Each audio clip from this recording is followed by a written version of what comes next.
The moment at Sunday family dinner when Dad slides an envelope across the table to my sister Sarah instead of me. His words echo in the dining room. "We gave your wedding fund to your sister. She deserves a real wedding." Mom nods in agreement while Sarah beams triumphantly. I sit frozen, my fiancé Marcus beside me, as 23 years of being the overlooked daughter crashes down on me. The $10,000 I'd been counting on for 6 months gone. Sarah's smug smile tells me this was planned. I don't cry. I just look at Marcus. The silence stretches across our childhood dining room table, the same oak surface where I'd done homework while Sarah got help with her college applications. Dad clears his throat and leans back in his chair, the leather creaking under his weight. Hez wearing that expression I know so well, the one that says Hez about to deliver a lecture disguised as wisdom. "Shelby, you have to understand our position here," he begins, his voice taking on that condescending tone I've heard my entire life. Sarah graduated summa cum laude from Northwestern University. She's worked incredibly hard to build her career. Sarah straightens in her chair, practically glowing under Dad's praise. She's wearing a cream-colored blazer that probably cost more than I make in 2 weeks, her hair perfectly styled in that effortless way that actually takes an hour to achieve. Everything about her screams success, from her manicured nails to her designer watch. She's a marketing executive at Henderson Global. Mom chimes in, setting down her coffee cup with unnecessary force. A Fortune 500 company, Shelby. Do you realize what an accomplishment that is? I do realize.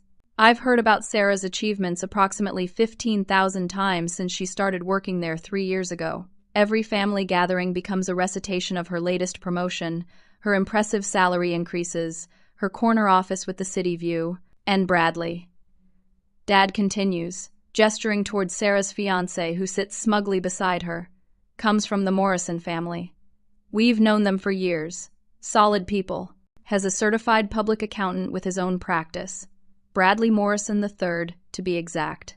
3rd generation of Morrison men to work in accounting, as he never fails to mention. Hess wearing a navy suit even for Sunday dinner, his receding hairline making him look older than his 28 years. The kind of man who probably irons his underwear and keeps spreadsheets for his personal expenses.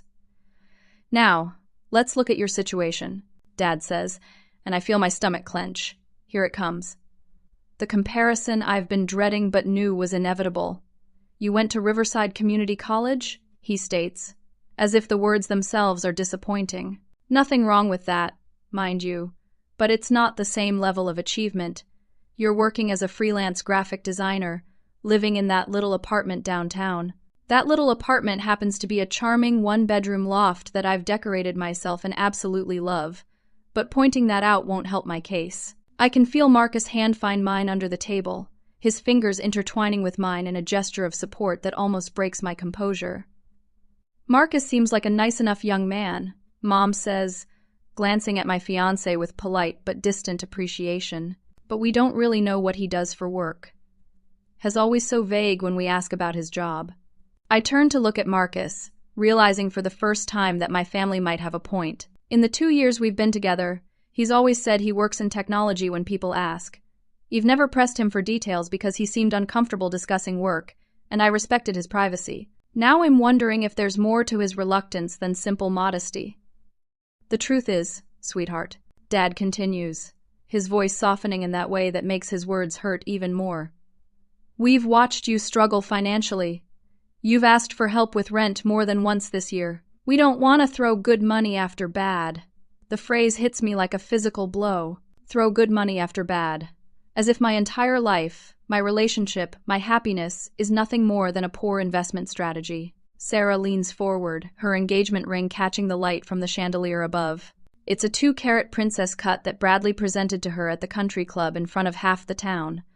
The proposal made the society pages of our local newspaper. I've always been responsible with money, she says, her voice carrying that particular blend of superiority and false concern that she's perfected over the years. I have a savings account, a retirement plan, a solid credit score. I've never had to ask Mom and Dad for help with basic living expenses. The implication hangs in the air like smoke. I'm the irresponsible one, the daughter who can't manage her finances, who chose a creative career over stability, who fell in love with a man whose job description consists of 2 vague words. Sarah's wedding is going to be an investment in her future, Mom explains, reaching over to squeeze my sister's hand. She and Bradley are building something substantial together, a foundation for a successful marriage. What about my foundation?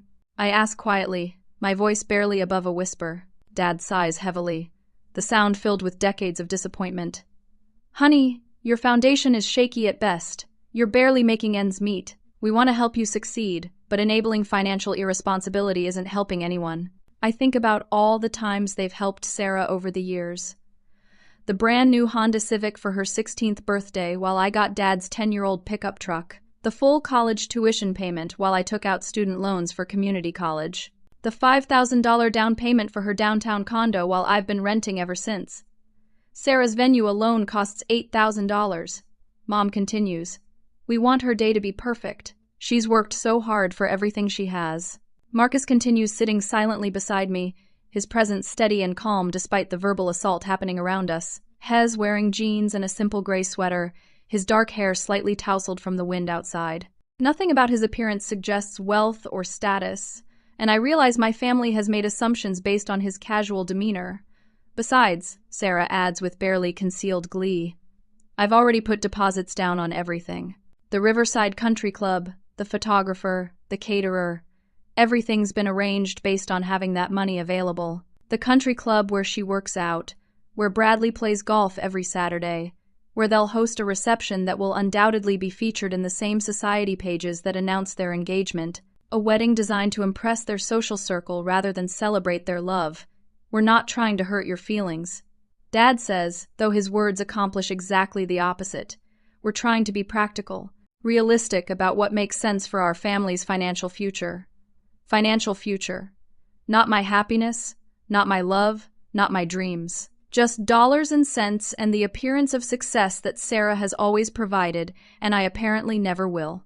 I look around the dining room where I've eaten thousands of meals, where I celebrated every birthday until I moved out, where I announced my engagement 6 months ago to lukewarm congratulations. The walls are covered with family photos, and I notice for the first time how many feature Sarah front and center while I hover in the background. Marcus squeezes my hand gently, and I realize he's been absorbing every word, every insult, every casual dismissal of our relationship and my worth as a daughter. His expression remains neutral, but I can sense something building beneath the surface. So that's it. I finally ask, 23 years of being your daughter, and this is how little my happiness means to you. Don't be dramatic, Mom says with an exasperated sigh. This isn't about love or happiness. It's about being sensible with our money. Sensible. Another word that feels like a slap. Nothing about me has ever been sensible enough for them. Not my career choice, not my living situation, not my fiancé, not my dreams. The envelope containing my wedding fund sits in front of Sarah like a trophy, and I can see her fingers drumming against the table in barely contained excitement. She's won again, just like she always does. Marcus finally stands up slowly, his chair scraping against the hardwood floor with deliberate precision. The sound cuts through the tension like a blade, and suddenly everyone's attention shifts to him. He reaches into his back pocket and pulls out his phone, his movements calm and measured. Should I tell them what I do for a living? He asks, but he's looking directly at me, not at my family. The question hangs in the air, and I realize with a jolt of surprise that I don't actually know the answer. In 2 years of dating, I've never pressed him for specifics about his work. He always said he worked in technology, and when I asked follow-up questions, he'd change the subject or give vague answers about software development and business solutions. What do you mean? I ask, my voice uncertain. Marcus turns his phone screen toward the table, and I see a professional website with clean lines and modern design. At the top, in bold letters, it reads Cloud Vault Solutions, and prominently displayed is a photograph of Marcus in a navy business suit, looking nothing like the casually dressed man standing beside me. Founder and Chief Executive Officer, he says simply, his voice carrying a confidence I've never heard before. I built a data security company from scratch. The words hit the dining room like a bomb. Sarah's face goes completely white, her mouth opening and closing like a fish out of water. Dad's coffee cup freezes halfway to his lips, and Mom actually drops her fork with a clatter that seems unnaturally loud in the sudden silence. I started Cloud Vault in my garage 5 years ago, Marcus continues, his voice steady and matter-of-fact. We provide cybersecurity solutions for major corporations, protecting their sensitive data from hackers and security breaches. He scrolls through his phone, showing us page after page of information. Employee profiles, company achievements, news articles featuring his business. I see photos of Marcus shaking hands with executives in boardrooms, speaking at technology conferences, accepting awards for innovation in cybersecurity. We currently employ 237 people across 4 office locations, he says, his tone remaining conversational despite the magnitude of what he's revealing. Dallas, Atlanta, Denver, and our headquarters here in Austin. Bradley's face has gone from smug superiority to slack-jawed disbelief. His accounting practice suddenly seems very small in comparison to a multi-office technology corporation. Last month, we went public. Marcus continues, swiping to show a Forbes article with his photograph prominently featured. The company is currently valued at $47 million. I feel like the floor has dropped out from under me. $47 million. The man I've been sharing a bed with for 2 years. The man who drives a 7-year-old Honda Accord and shops at Target owns a company worth $47 million. Why didn't you ever tell me? I whisper, my voice barely audible.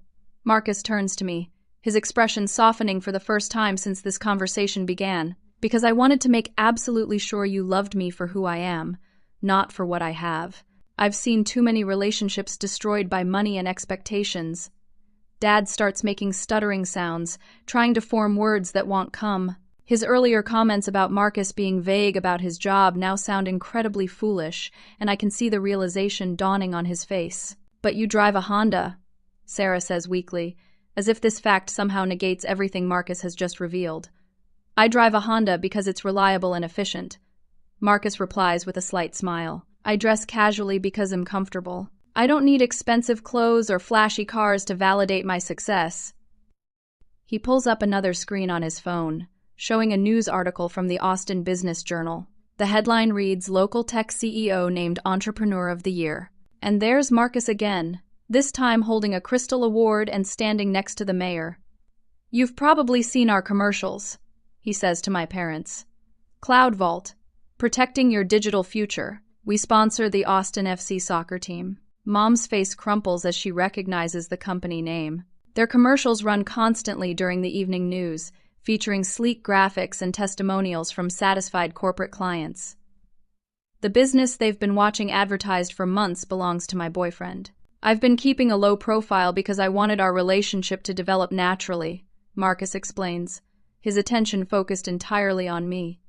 Too many people change when they find out about money. They start seeing dollar signs instead of the person. Bradley clears his throat nervously, clearly uncomfortable with how this revelation shifts the entire power dynamic of the evening. What exactly does your company do? He asks, his voice strained. We prevent data breaches, Marcus explains patiently.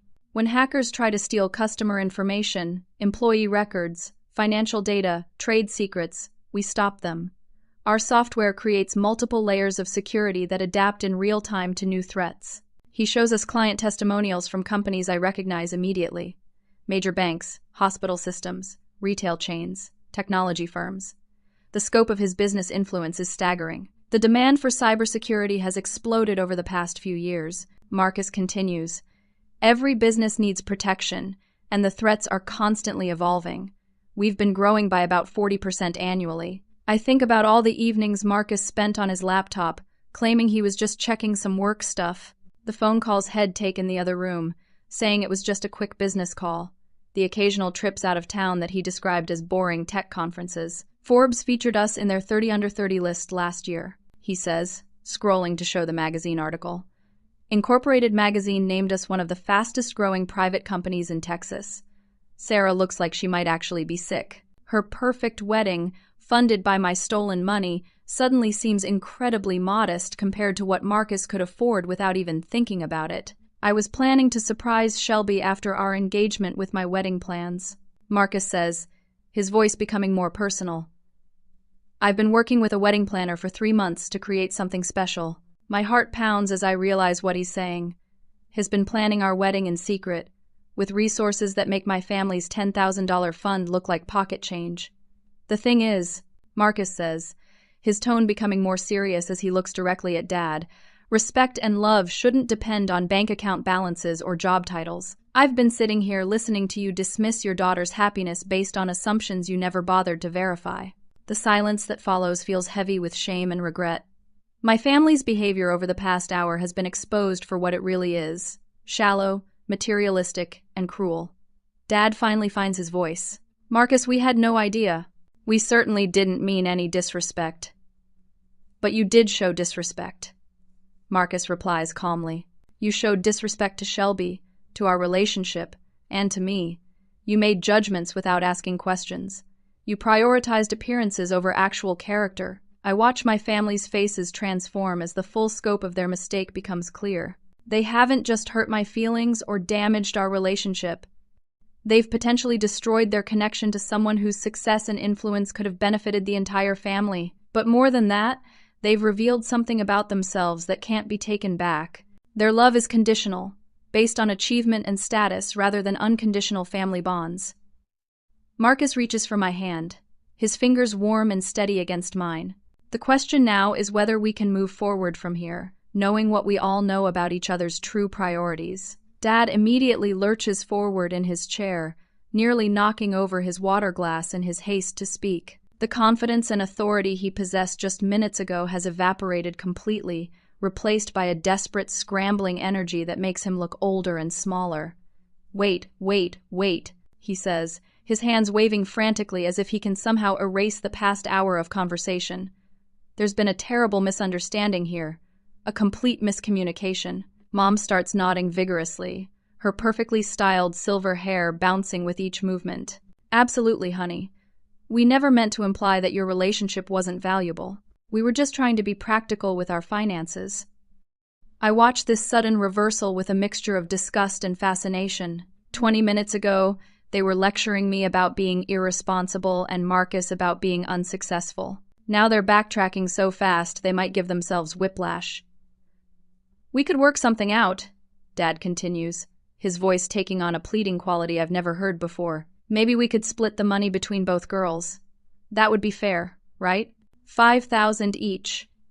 Sarah's reaction is immediate and explosive.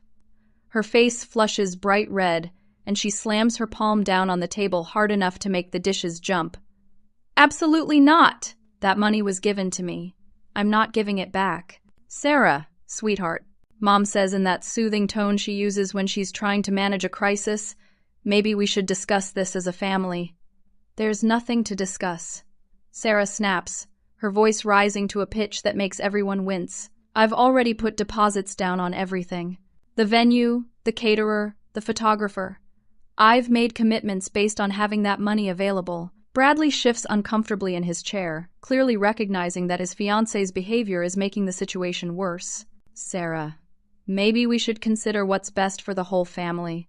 Don't you dare take their side. Sarah whirls on him, her perfectly applied makeup starting to crack under the strain of her emotions. You were sitting right here nodding along when they explained why I deserved this money more than her.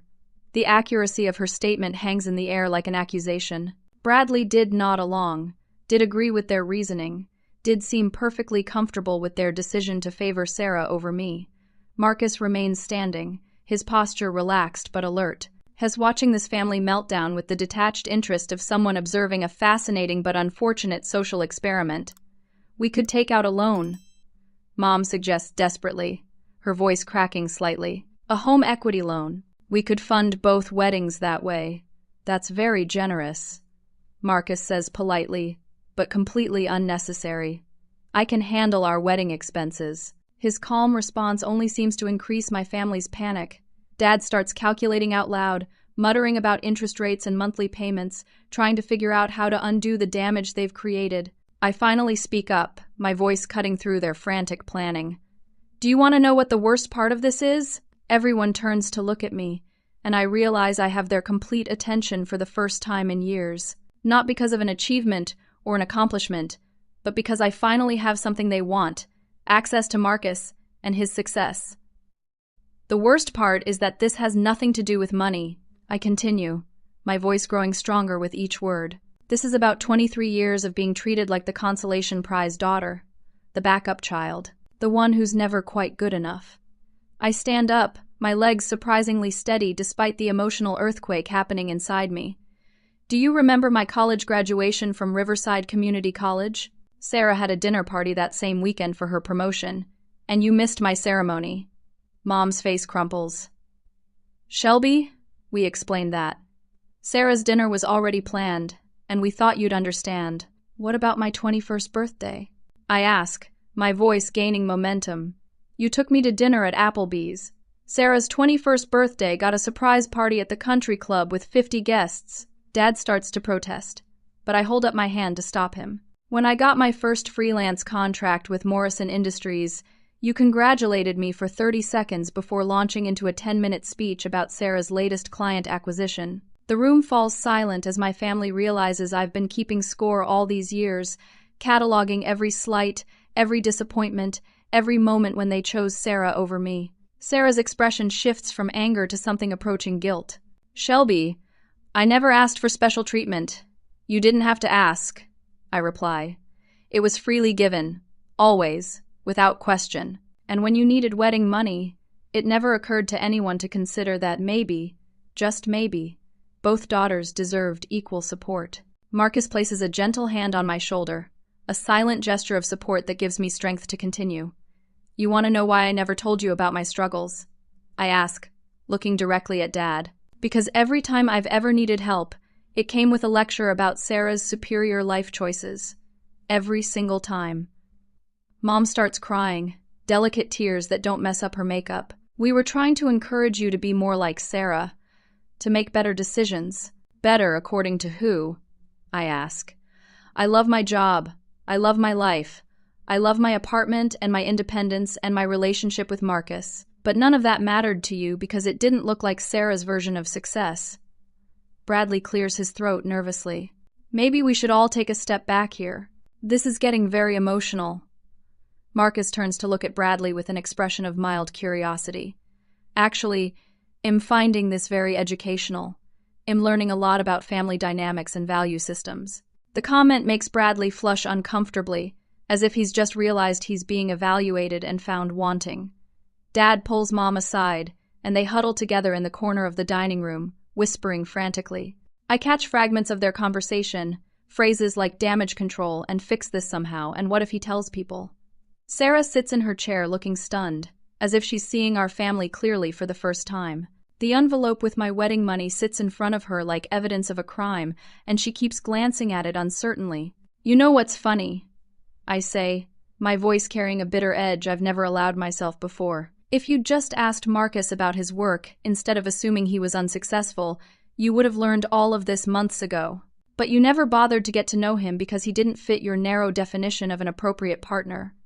Marcus nods thoughtfully. I've been coming to family dinners for 8 months. 8 months of polite conversation where nobody ever asked me meaningful questions about my work, my goals, or my relationship with your daughter.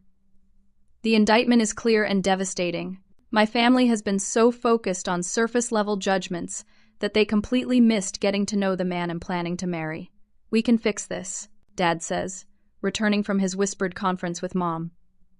We can make this right, Marcus. I hope you'll give us that chance. Marcus considers this for a long moment, then turns to me. What do you want to do, Shelby? This is your family, your decision. For the first time in my life, the power dynamic in this room has shifted in my favor. My family needs something from me now, and I have the ability to grant it or withhold it. I want my wedding fund back, I say simply. Sarah's grip tightens on the envelope. I told you, I'm not giving it back. I've already made commitments. Then I guess we know where everyone's priorities really lie. I reply, reaching for my purse. The statement lands like a final blow, and I can see the exact moment when my family realizes they might lose me entirely. Not just for this evening, but potentially forever. Marcus reaches into his jacket and pulls out a sleek tablet, the kind of device that screams premium technology and expensive taste. His movements are deliberate and calm, like a magician about to reveal the trick that will leave everyone speechless. Shelby, he says, his voice gentle but carrying an undercurrent of excitement. "I'd like to show you what I've been working on for the past 3 months." My heart skips as he powers on the device, the screen illuminating with crisp, vibrant colors. Whatever he's about to show me, I can tell from his expression that it's something special. Something he's been excited to share. He turns the tablet toward me first, and I see a stunning photograph of rolling hills covered in perfectly manicured grapevines. The image looks like something from a luxury travel magazine. Endless rows of green stretching toward mountains in the distance, with a grand stone mansion nestled among ancient oak trees. Castello di Amorosa Vineyard in Napa Valley, Marcus says, his voice warm with pride. "I've reserved the entire estate for a weekend in October, just for us." My breath catches in my throat as he swipes to the next image. The mansion is even more beautiful up close. 13th century Italian architecture transplanted to California wine country, complete with hand-carved stone details and wrought iron balconies overlooking the valley. The ceremony would be in their main courtyard, he continues, showing me photos of an intimate stone courtyard surrounded by arched walkways and decorated with climbing roses. It seats exactly 50 people, which is perfect for our guest list. I'm dimly aware that my family has gone completely silent behind us, but I can't tear my eyes away from the images Marcus is showing me. Each photograph is more breathtaking than the last. "I've been working with Isabella Rodriguez, one of Napa's most sought-after wedding planners," he explains, scrolling to show email exchanges and detailed planning documents. "She's coordinated everything from accommodations to transportation to entertainment." Sarah makes a strangled sound that might be a gasp or a whimper. I glance over to see her staring at the tablet with an expression of pure horror, as if she's watching her own wedding dreams crumble in real time. "The catering is being handled by Chef Antoine Dubois," Marcus continues, apparently oblivious to Sarah's distress. "Has got 2 Michelin stars and normally only takes private bookings 6 months in advance, but Isabella has connections." He shows me sample menus featuring dishes I can't even pronounce. Things like duck confit with cherry gastrique and bourbon braised short ribs with truffle risotto. The kind of food that makes Sarah's planned chicken or fish reception seem tragically ordinary. For the wine selection, Marcus says, his enthusiasm building with each detail, we'll be featuring bottles from the vineyard's private reserve collection. Some of these wines aren't available to the public. Dad's face has gone completely white.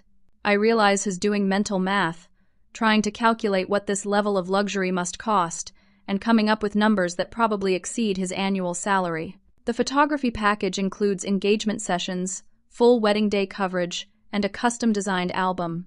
Marcus continues, showing me sample work from what is clearly a world-class photographer, plus videography with drone footage of the valley. Bradley looks like he might be sick. His own wedding plans probably involve a local photographer and a DJ who also works school dances. For accommodations, I've reserved the entire guest house complex. Marcus says, scrolling to show charming stone cottages scattered throughout the vineyard property. Everyone will stay on site for the weekend, so it's more like an intimate retreat than a traditional wedding. Mom finally finds her voice. "Marcus, this must be costing a fortune.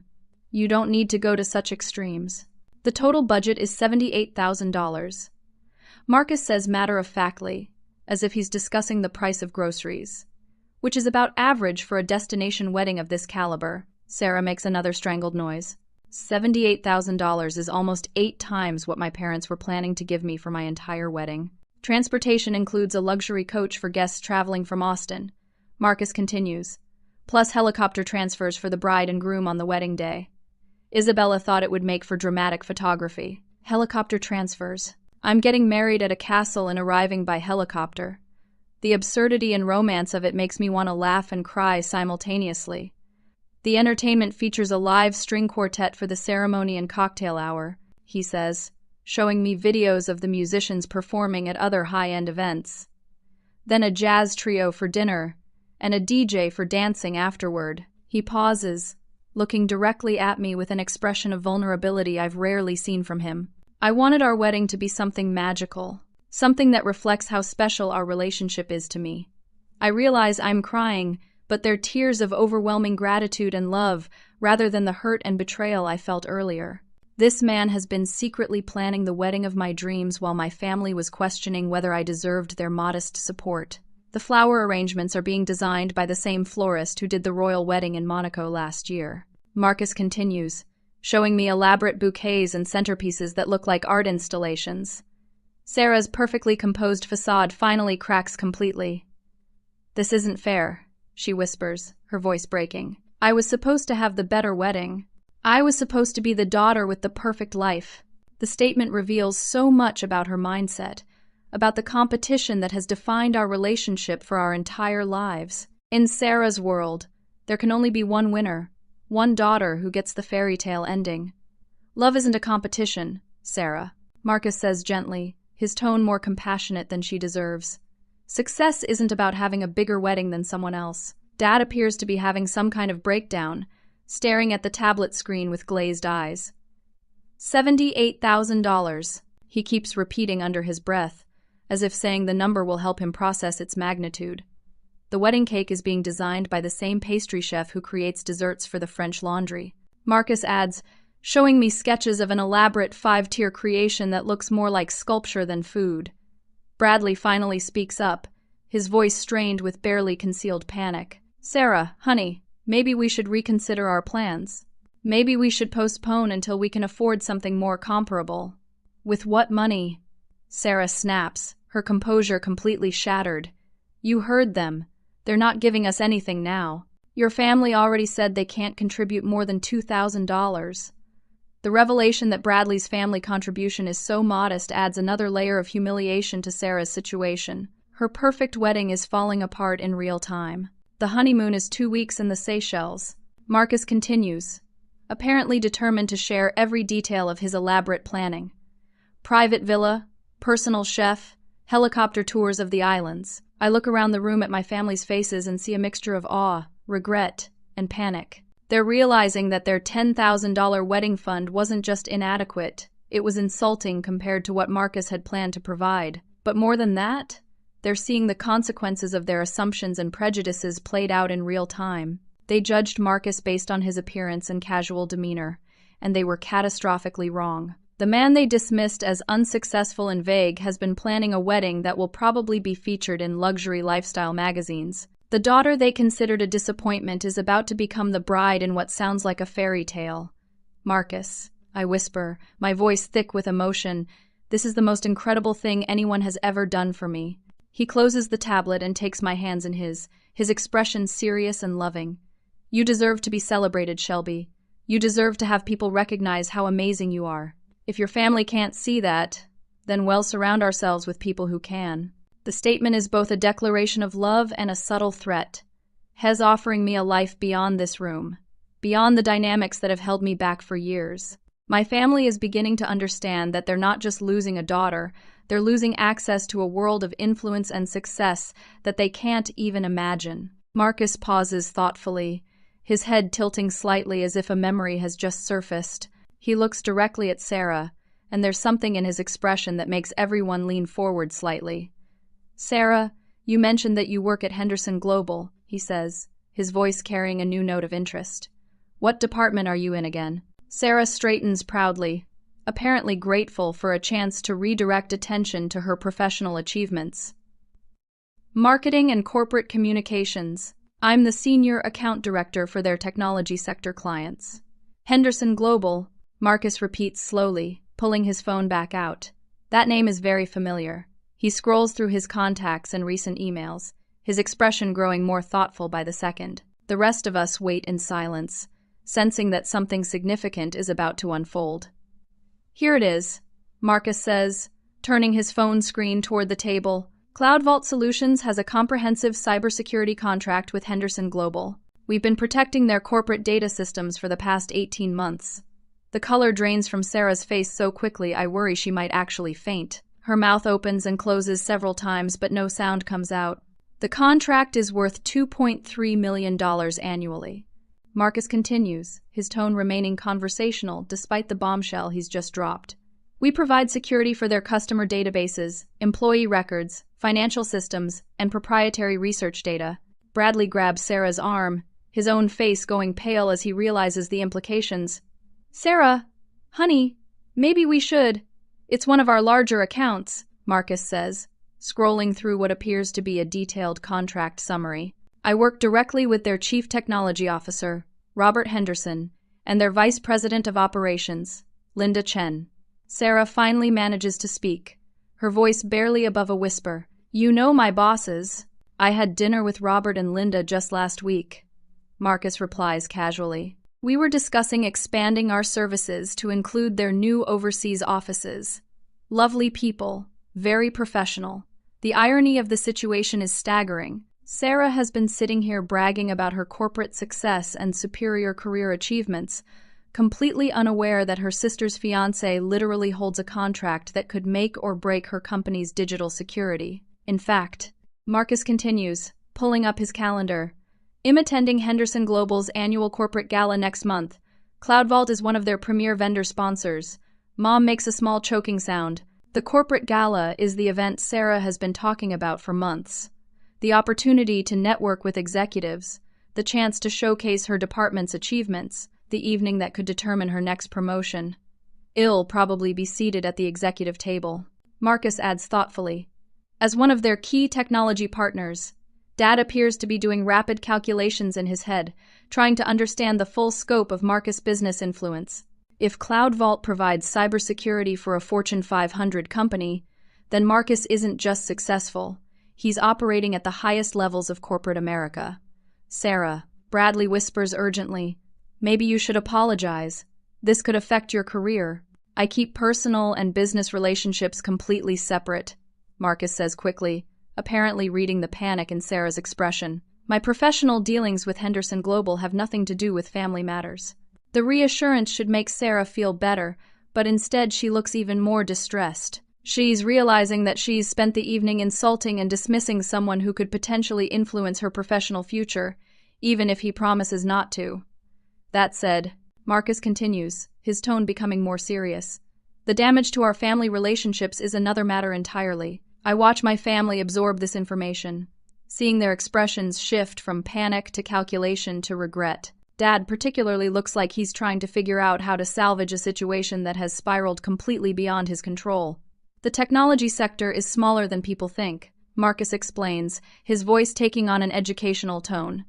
Executives move between companies regularly. Industry conferences bring everyone together. Word travels fast about both professional competence and personal character. The implied threat is subtle but unmistakable. In a world where reputation and relationships matter, burning bridges with the wrong person can have lasting consequences. Marcus, Dad says carefully. I hope you know that our family issues tonight don't reflect any disrespect for your professional achievements. Actually, they do, Marcus replies calmly. You made assumptions about my character and capabilities based on limited information. In business, that kind of prejudgment can be catastrophic. Sarah looks like she might actually be sick. Her perfect career, the cornerstone of her identity and the family's pride, is suddenly vulnerable in ways she never anticipated. I work with dozens of companies across multiple industries, Marcus continues, his tone remaining educational rather than threatening. Healthcare systems, financial institutions, retail chains, manufacturing companies.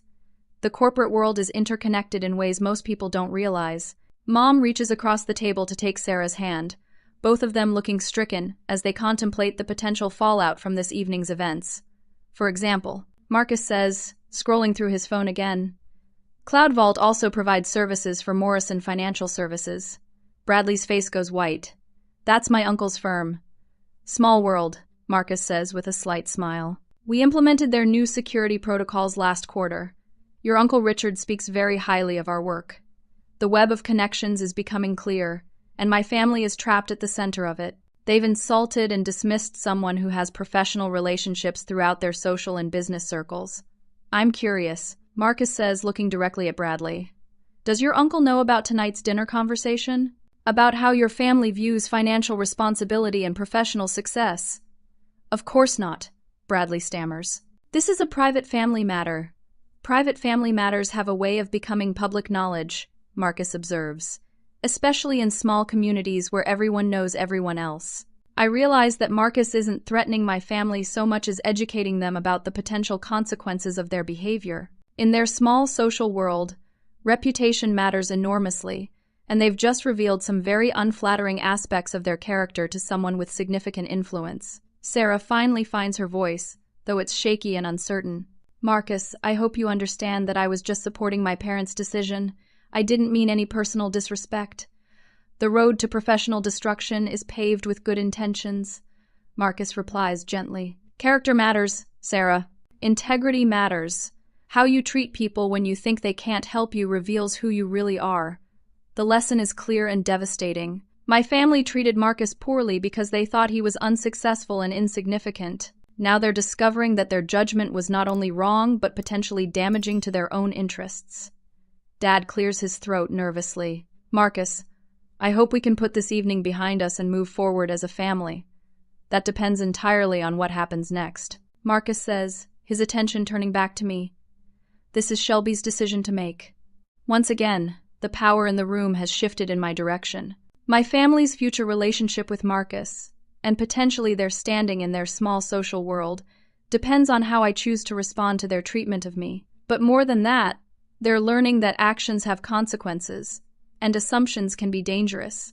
The casual cruelty they showed me tonight might have lasting repercussions they never anticipated. The evening has become a masterclass in the importance of treating everyone with respect, regardless of their apparent status or success. My family is getting an education they'll never forget. 2 weeks later, my phone rings at 7:30 in the morning. I'm barely awake when I hear Sarah's voice on the other end, and she's crying so hard I can barely understand what she's saying. Shelby, please, I need help. She sobs into the phone. Everything is falling apart. I sit up in bed, instantly alert. Despite everything that happened at family dinner, hearing my sister in genuine distress triggers my protective instincts. What's wrong? What happened? The venue. She gasps between tears. Riverside Country Club called yesterday. They're doubling their prices. They said there were unforeseen maintenance costs that require additional fees. I glance at Marcus, who's stirring beside me. We're in his downtown loft, which I've learned is actually a penthouse apartment worth more than most people's houses. Through the floor-to-ceiling windows, Austin's skyline stretches out in the early morning light, doubling. I ask, trying to process what Sarah is telling me. That's illegal. You have a contract. The contract has a clause about facility improvements. Sarah explains, her voice cracking. They're renovating the ballroom and upgrading the kitchen, and they're passing the costs along to existing bookings. I feel a stab of sympathy despite everything. The Riverside Country Club has been Sarah's dream venue since high school. She used to talk about having her wedding reception in their elegant ballroom overlooking the golf course. How much are they asking for now? I inquire gently. $18,000, Sarah whispers. The original quote was $8,000. Even with Mom and Dad's money, I can't cover the difference. Marcus sits up beside me, his hair tousled from sleep. He mouths everything okay, and I nod, though I'm not sure that's true. What about Bradley's family? I ask. Didn't they promise to help? Sarah's crying intensifies. They backed out. His mother said she couldn't support a wedding funded by stolen money. She heard about what happened at dinner somehow. The judgment stings, even though it's not directed at me. Bradley's mother has apparently decided that taking my wedding fund was morally questionable, and she's withdrawn her support as a result. Sarah, I'm so sorry. I say, and I mean it. Whatever my sister's flaws, watching her dreams crumble is painful. It gets worse. Sarah continues, her voice hollow with despair. My maid of honor quit. Jessica said she couldn't stand up for someone who would steal her sister's wedding money. 3 of my bridesmaids have dropped out too. I close my eyes, imagining the social fallout Sarah must be experiencing. News travels fast in our hometown, and apparently the story of our family dinner has spread beyond our immediate circle. The dress shop is demanding full payment up front now. Sarah goes on. They said my credit was flagged for some reason, and they don't trust me to make payments. Marcus gets up and quietly starts making coffee, giving me privacy for the conversation while staying close enough to offer support if I need it. What about Bradley? I ask. Isn't he helping with any of this? Sarah's laugh is bitter and completely without humor. Bradley is having second thoughts about everything. He said maybe we should postpone the wedding until our finances are more stable. The irony is devastating. Sarah's fiancé, who was so smugly confident about their superior relationship just 2 weeks ago, is now questioning their entire future based on financial stress. The photographer canceled yesterday, Sarah continues. She said she couldn't fit us in anymore, but I think she just doesn't want to be associated with the drama. I lean back against the headboard, trying to process the complete collapse of Sarah's wedding plans. Everything that seemed so secure and well-planned has unraveled in a matter of days. My boss called me in for a meeting. Sarah adds quietly. Someone in HR heard rumors about family issues affecting my professional judgment. They wanted to make sure there weren't any ethical concerns. My stomach drops. Marcus' prediction about reputation and professional consequences is coming true faster than any of us anticipated. What did you tell them? I ask. I said it was a private family matter. Sarah replies, but they seemed concerned about my stress levels affecting my work performance. I think they're watching me now. The cascade of consequences continues. Sarah's personal drama is affecting her professional life, which adds financial stress to an already overwhelming situation. The caterer wants to meet this week to discuss payment concerns. Sarah goes on. I think they're going to cancel too. I look across the room at Marcus, who's preparing breakfast with the casual efficiency of someone whose life is organized and under control. The contrast between his stability and my family's chaos is stark. Mom and Dad tried to help, Sarah says. They looked into taking out a home equity loan, but the bank said their debt-to-income ratio is too high. They can't qualify for additional financing. The revelation that my parents are struggling financially adds another layer to this disaster. Their decision to give away my wedding fund wasn't just favoritism. It might have been their last available resource. Sarah, I say gently, maybe you should consider scaling back the wedding, having something smaller and more intimate. I can't, she sobs. I've already sent invitations. I've told everyone at work about the venue and the details. If I change everything now, it will look like I can't afford what I promised. Pride. Even in crisis, Sarah's primary concern is how her situation appears to others rather than finding practical solutions. Bradley's family is talking about eloping. Sarah continues. His mother suggested we just go to Las Vegas and have a simple ceremony. But that's not what I wanted. That's not what I planned. I think about the irony of Sarah potentially ending up with the kind of simple wedding she criticized me for planning, while I'm preparing for an elaborate destination celebration in Napa Valley. The worst part, Sarah whispers, is that everyone keeps asking me about Marcus' company. People found out he owns Cloud Vault, and now they're all asking why we're not having a fancy wedding too. The comparison must be torture for Sarah, who's spent our entire lives being the successful sister, the one with the better everything. Now she's facing the possibility of a modest wedding while I'm planning something from a fairy tale. I don't know what to do, Shelby. Sarah admits, I've made such a mess of everything. For the first time in our adult lives, my sister is asking me for help rather than offering unwanted advice. The reversal of our usual dynamic is profound and heartbreaking. Marcus approaches the bed with a cup of coffee for me, his expression concerned. Hez clearly picking up on the emotional weight of the conversation. Sarah, I say carefully, what exactly are you asking me to do? The silence that follows is loaded with unspoken possibilities. I know what she wants. She wants access to Marcus' resources, his connections, his ability to solve problems with money and influence.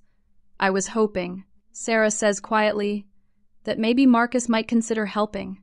As a family member, the request hangs in the air like a challenge.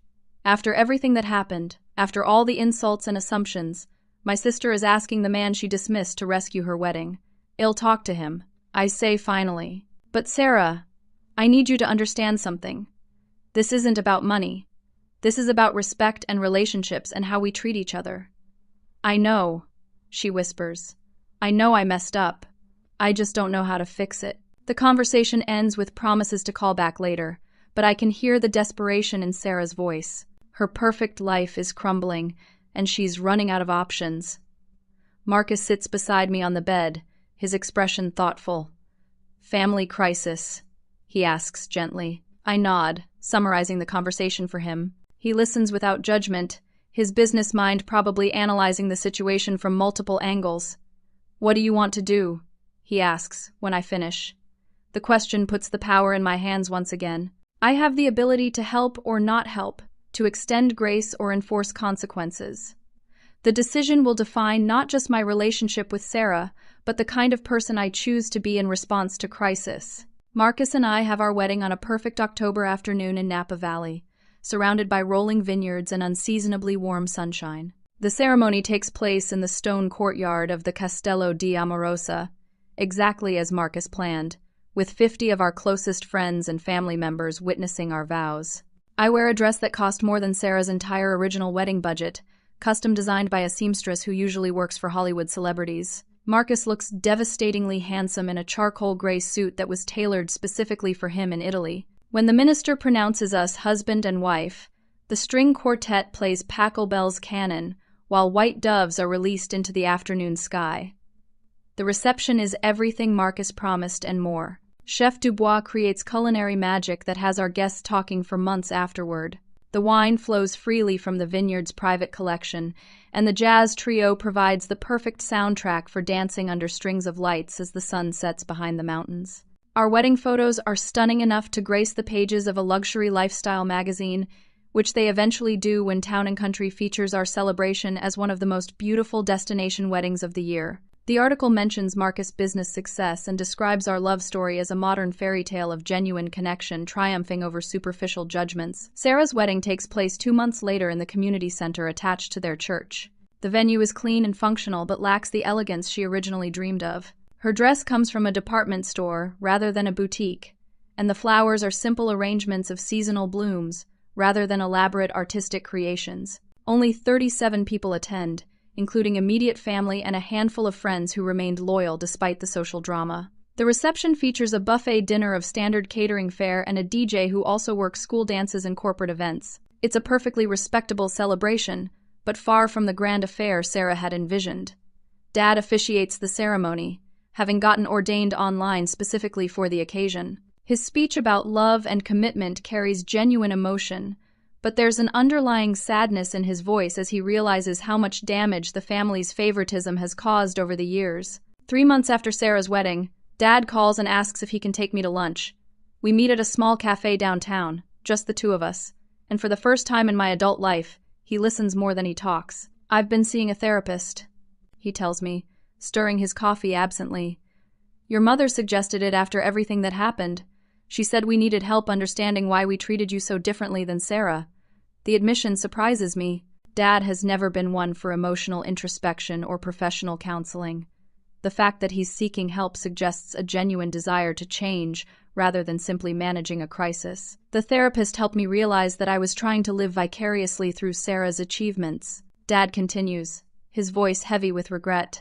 I pushed my own unfulfilled ambitions onto her success, and I dismissed your accomplishments because they didn't match my narrow definition of achievement. We talk for 2 hours, and Dad apologizes not just for the wedding fund incident, but for years of subtle and not-so-subtle favoritism. He acknowledges specific instances I've carried in my heart for decades, validating feelings I'd started to think were overreactions or misunderstandings. I'm proud of you, Shelby, he says as our lunch winds down. I'm proud of your creativity, your independence, your ability to build a life that makes you happy. I should have told you that years ago. The words I've been waiting my entire life to hear finally come, and they mean more to me than any wedding fund ever could. Mom starts making deliberate efforts to treat Sarah and me equally, sending birthday cards with equal enthusiasm and asking about our lives with equal interest. She begins including Marcus in family conversations as a valued member rather than an outsider to be politely tolerated. The changes aren't perfect or immediate, but they're genuine and consistent. My parents are working to rebuild our relationship on a foundation of mutual respect rather than conditional approval based on achievements. Sarah and I have lunch 6 months after her wedding, and she looks different somehow. Less polished, less concerned with appearances, more genuinely relaxed than I've seen her in years. Marriage is harder than I expected, she admits, picking at her salad. Bradley and I are learning to live within our means instead of trying to impress everyone with what we can afford. She tells me about their modest apartment, their careful budgeting, their decision to focus on building a solid foundation rather than maintaining an image of success. The financial stress from the wedding disaster forced them to reassess their priorities and values. I owe you an apology, Sarah says quietly. Not just for the wedding money, but for years of competing with you instead of supporting you. I was so focused on being the successful sister that I forgot how to be a good sister. We cry together in the restaurant, releasing decades of rivalry and resentment. For the first time in our adult lives, we talk about building a relationship based on love and mutual support rather than comparison and competition.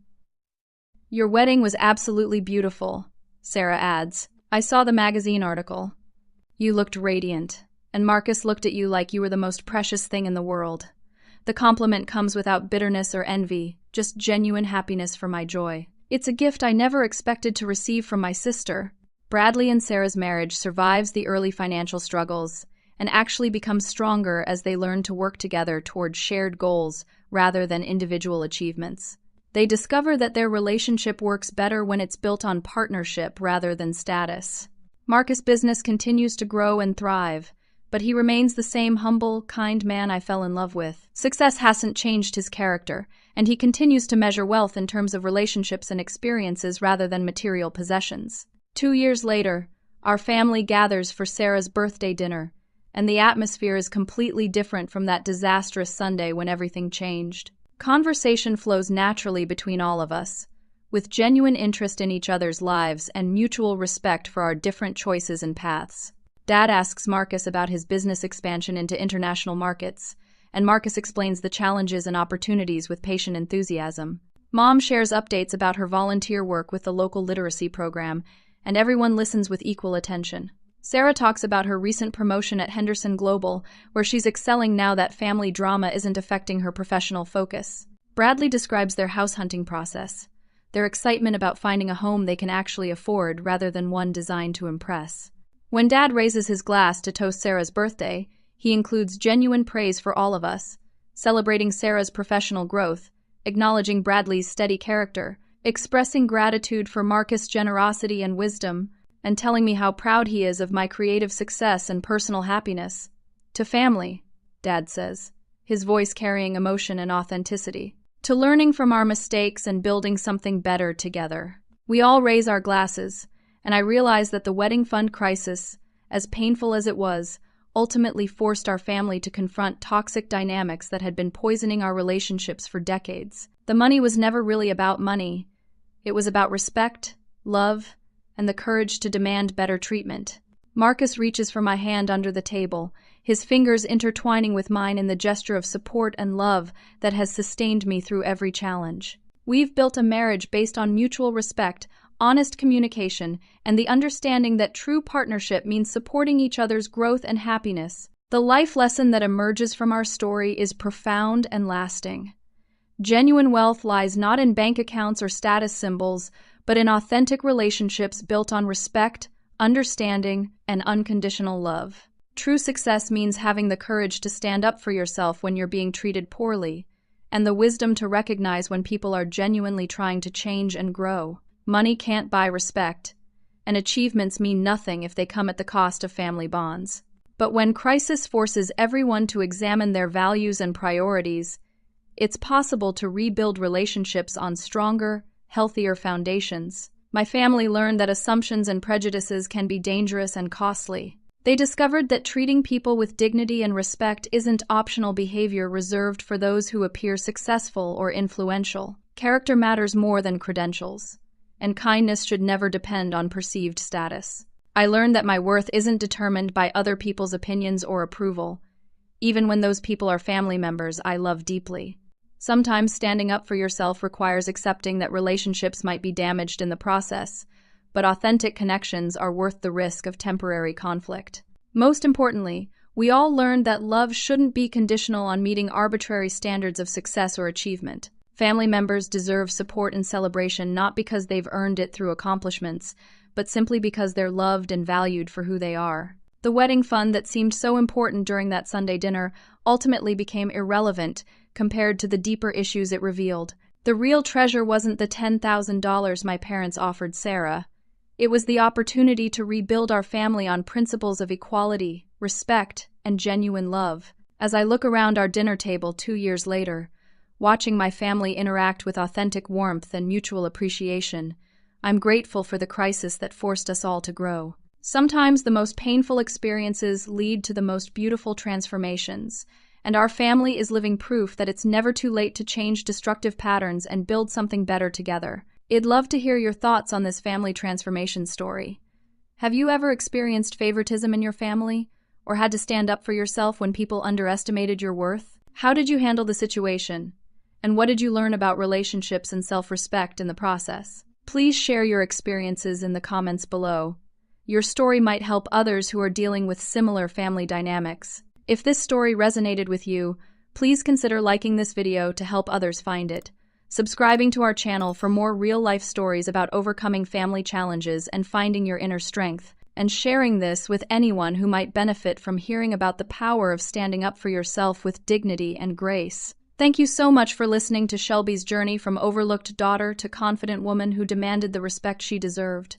Remember that your worth isn't determined by other people's opinions. And sometimes the most difficult conversations lead to the most meaningful transformations. Until next time, keep believing in your own value and never settle for treatment that doesn't reflect your true worth.